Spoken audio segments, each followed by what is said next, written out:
Good day everyone. Today po tuturuan ko kayo ngayon paano mag-calibrate ng Allen na Universal Coil Slot.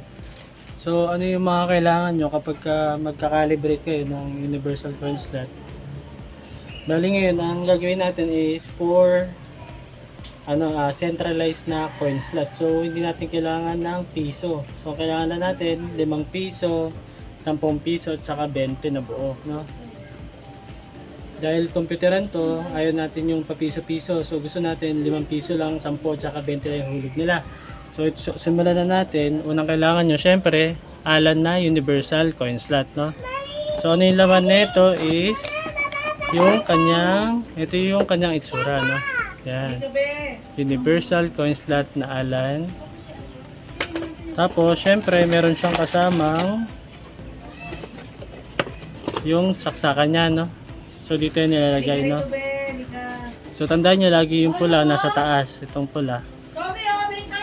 Itong pula nasa taas.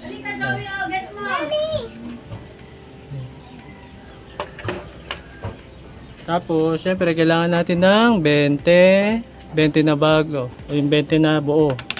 20 pirasong 20. Kailangan natin. Tapos 20 rin na piraso na 10 piso. Bali 10 bago. At saka 10 luma. Ayan, 10 luma.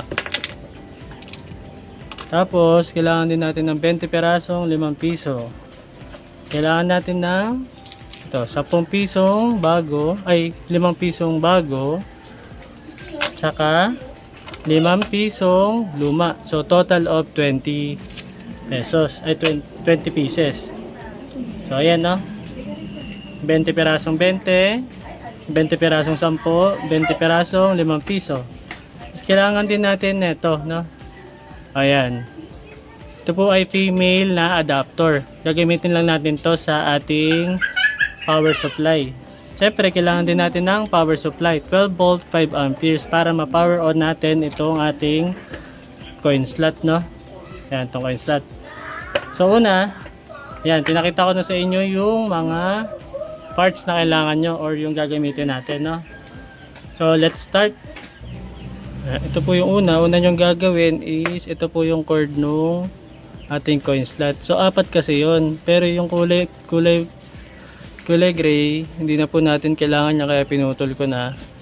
So kailangan nyo lang is red, white and black. Tapos dahil calibration lang yung gagawin natin, hindi natin kailangan yung white. Ito.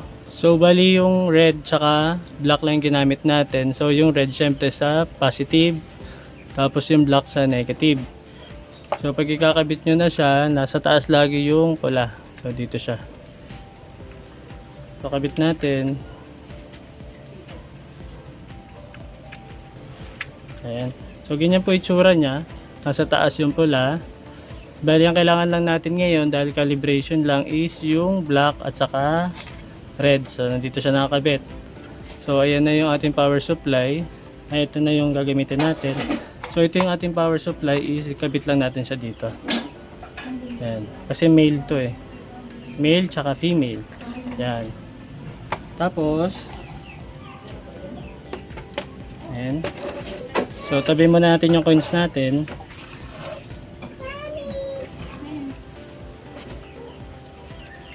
Ayan.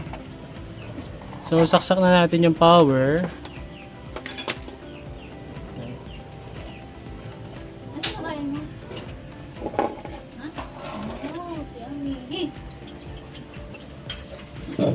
Ayan, nasaksak na natin yung ating coin slot. So, mapapansin nyo, may power na siya. So, simulan na natin paano mag-calibrate, no?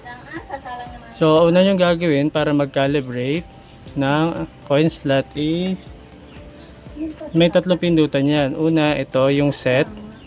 Ito naman yung add, saka minus, saka ito yung LCD nya, no? So 3 lang gagamitin natin pindutan, no? Since 3 lang yung meron. So ano yung gagawin, pipindutin nyo muna yung plus saka minus ng sabay para ang lalabas dito is yung letter A. 1, 2, 3. Ay. Yan, hold nyo lang ang sabay, lalabas na. Ayan, lumabas na yung letter A, no? Kita niyo ba sa camera? So, letter A yan, no? Yan. Tapos, pag napalabas nyo na yung letter A, pipindutin naman natin yung itong set para lumabas yung letter E. No? Isang pindot lang. Ay, nawala. So, nawala siya. Bilisan natin ng konti para lumabas. So, diinan natin letter A, tapos pindutin natin yung letter E. Ano yun? Ayan. So, pag diin nyo nung dalawa, yung plus minus, lalabas letter A. Tapos diinan nyo yung set para lumabas yung letter E. Tapos sunod doon, pipress naman natin yung minus. Ayan. So, napansin nyo, 6 yung lumabas. Ibig sabihin, 6 siya na, denomination, no? So, dapat, ang kailangan lang natin is 3. Kasi kailangan lang natin 5, 10, saka 20. So, gagawin natin 3 lang. Pero pagka kailangan nyo ng piso, gawin yung 4. So, dahil 3 lang kailangan natin is 3. So, pindutin natin 3 beses yung minus para maging 3 siya. Ayan. Pansin nyo, naging 3. Ayan. Tapos, para maging ma-okay siya, pindutin nyo yung set. Ito na yung okay niya. Ayan. Hindi na natin. Ayan. So, pag diniinan nyo, lalabas yung H1. No? Ibig sabihin ng H1, ito yung number ng sample na gagamitin natin. No? So, dahil meron tayong 20 na 5 piso, 20 na 10, at 20 na 20, lalagay natin is 20 yung gagamitin natin sample. So, pindutin natin yung minus. So, ayan, 30. So, 20 lang dapat. So, 20. Palabasin natin yung 20. So, ayan, 20 na siya. Ibig sabihin, 20 yung gagamitin nating sample sa, yun yung H1. Tapos, para mag-okay siya, diinan natin yung set na button. Ito po, set, no? Para ma-okay. Ayan. So, after nyo po ng lalabas naman po is yung P1. Ano ibig sabihin ng P1? So, kung meron kayong piso, edi piso muna. Ito yung kung magkano yung coins, no? So, dahil hindi natin kailangan ng piso, kailangan natin 5 piso agad, no? Pindutin natin yung minus. So, kung piso, yung 1 lang pipindutin nyo. Dahil 5 pesos ang una natin, gagawin natin 5. So, positive tayo. 2, 3, 4, 5. 5. Yeah, so, 5 na yan. So, ibig sabihin 5 pesos yung una. Tapos, after natin ma-set, pindutin natin yung set, no? Ayan. Madiinan natin pala. Ayan. So, after natin madiinan yung set, mag-okay siya. Lalabas naman yung F1, no? Kita ba sa camera? So, F1 yan, no? F1 yung nakasulat, no? So, dahil F1 siya, ibig sabihin ng F1 is yung tolerance. So, dapat ang lalagay nyo lang tolerance, i-set nyo lang sa number 10. So, pindutin natin yung minus para lumabas yung number. So, set natin sa 10. 11, 10. So, 10 lang siya. So, okay na yan. Yan yung tolerance natin, no? Then, so, na gagawin natin is hold ulit natin yung set. 1, set natin, tapos bitawan natin para mag-okay siya. So, H2, ibig sabihin kung ano yung susunod nyo na coins. Di ba, tapos na tayo sa 5 pesos. Sunod na kailangan natin is 10 pesos. Ito yung H2. So, ilan yung sample natin is 20 pesos, 20 pieces. So, pindutin natin yung minus para lumabas. So, 30, kailangan natin is 20 lang. Ano ba yun? So, gawin natin 20. Alika. So, ayan, 20. Ibig sabihin, 20 sample yung gagamitin natin. Kasi nandyan. Gagamitin natin 20 yung na sample. Ha? 20 pieces na 10 pesos. Tapos, ang gagawin natin, syempre, hold uli natin yung set. Tapos, bitawan natin para umokay. Sunod naman yung P2. Ano uli yung P2? So, kung magkano siya. So, yung P2 natin is set natin yung 10 pesos. So, pindutin natin yung minus. So, dahil 10 pesos yung P2 natin, pindutin ba natin yung add hanggang lumabas yung 10, yung number 10 kasi 10 pesos ito. Ayan. So, pag nalumabas na yung number 10, ibig sabihin yan 10 pesos. Tapos, pindutin natin ulit set, diinan natin para mag-okay. Tapos bitawan natin para mag-okay. Sunod yung F2. Ano ulit yung F2? Yung tolerance. So, ano bang laging recommended na tolerance is 10 lagi, no? So, pindutin natin yung minus para lumabas. Tapos, set natin sa 10. So, ito na, 10. Ayan, nakikita nyo sa screen. Tapos, para ma-okay, diinan uli yung set. Tapos, bitawan nyo po. Ayan.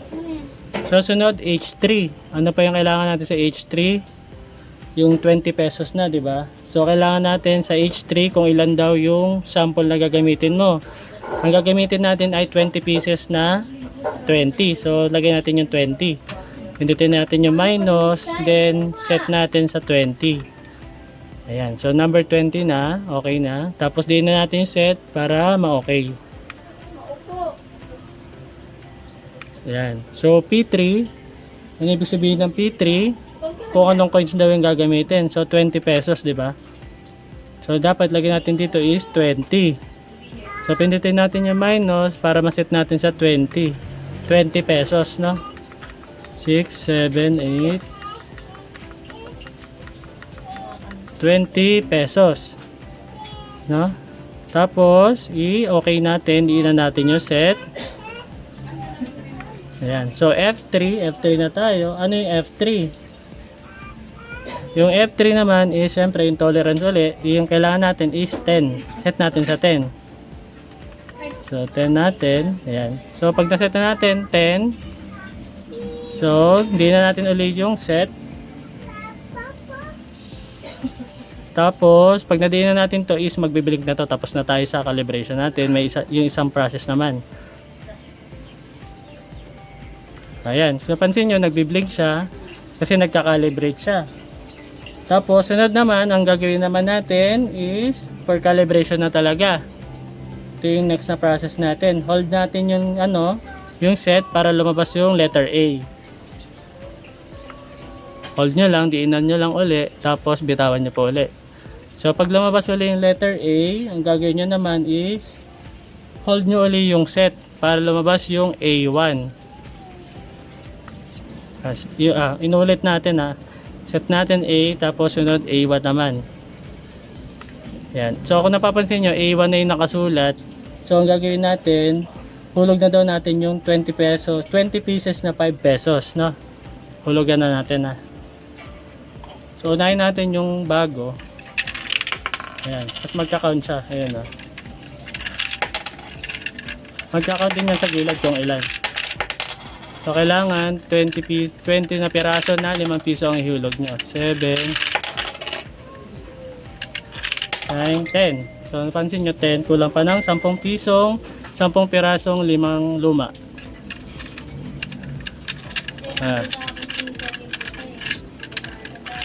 Ayan. 12, 13, 14, 15,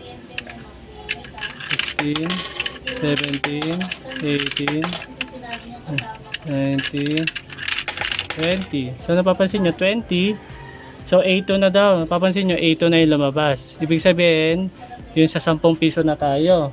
Iulog natin yung 20 perasong 10 piso. Yan yung A2. So, hulog natin yung luma mo ng 10 piso. Napapansin nyo, magka-count yan. 1, 2, 3, 4, 5, 6, 7, 8, 9,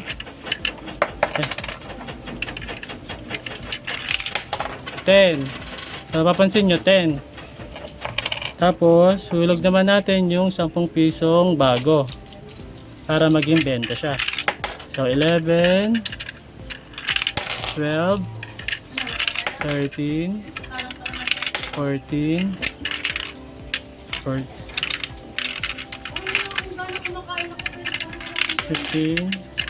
17, 18, 19, 20. So, A3, ibig sabihin, hulog na natin yung 20 pesos. Yun yung A3 natin.